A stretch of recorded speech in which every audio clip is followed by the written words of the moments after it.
ma mai che go parlar veneto, sol che alguna frase, niente in più.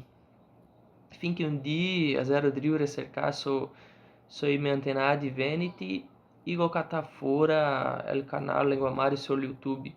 E così, dopo questo, cominciare a fare il corso di lingua veneta, imparare sulla cultura, sulla storia, e avanti così. Per me è un orgoglio essere un veneto, noi siamo un popolo conquistador dal VII secolo con la Serenissima Repubblica di Venezia ai dì di Ancoi.